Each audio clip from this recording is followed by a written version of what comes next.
मशाणी गायब हेउची शव 10 वर्ष गायब हेलाणी 30 शव पुलिस खोजुची हेले मिलुनी पत्ता कुआडे उभान होई जाउची मनीषंक शव।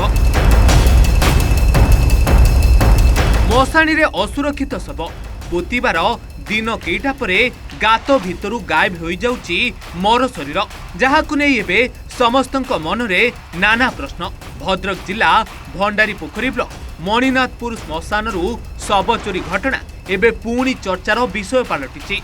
किछि दिनर व्यवधान परे 2 दिन रे गायब हेलाणी 3 जनक शव। आज सकाल जाई पहुँचला बेलू मशाणी पाखे पहुँचला बेलू से देखला बेलू 3 टाक शव ना खाल खोला पूरा खेल खोला रही शव गला एरकम 10 छक गला 12 छक गला ठीक ना कि आ भितर प्रशासन किसी तार किसी बुझुनी एवं पुलिस भी इनफर्मेशन होती पुलिस वाला भी तार किसी तदारक करना तार किसी तदंत करना किसी बुझुना। बैतरणी नदी में बन्या आसीथिला आउ एबे पानी छाड़ी जाइछि किंतु गाँ मशाणी पुणी शव गायब घटना लोकंक चिंता बढ़ाई।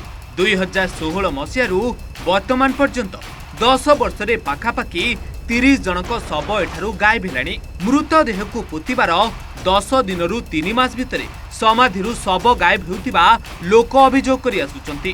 पुलिस भी तदंत करुछि हेले एहा पछर सत एबे भी रहस्य घेରରେ।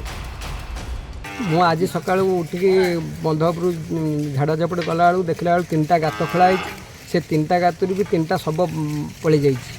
आ प्रशासन तो आगुरी 2 थर 3 थर चोरी होता प्रशासन आसिकिनी तदारक करते कि तदारक कले किसी फल सुफल मिलूनी। सीसीटीवी कैमेरा लगे कहते आम गाँ तरफ लगे चेष्टा करूँ से पिंटुआ को दायित्व देते पिंटुआ कहला ना ना एसपी बाबू कहते एसपी बाबू लगे कितु कहीं एपर्तन नागुनि बार बार चोरी हो पुलिस विफल हो चोरी धरिया संपूर्ण विफल हो 3 थर आसला किसी न विफल होनी कौन हो। 2016 रु 2026 भितर अनेक शव मशाणी गायब हेलाणी एने भंडारीपोखरी थाना अभियोग करा जायतिला किंतु अद्यावधि ए घटनार कौनसी रहस्य उन्मोचन हो पारि नाही।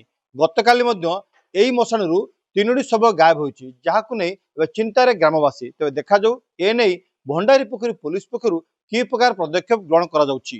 भद्रकରୁ ପାର୍ଥ ସାଥୀ ନାୟକ।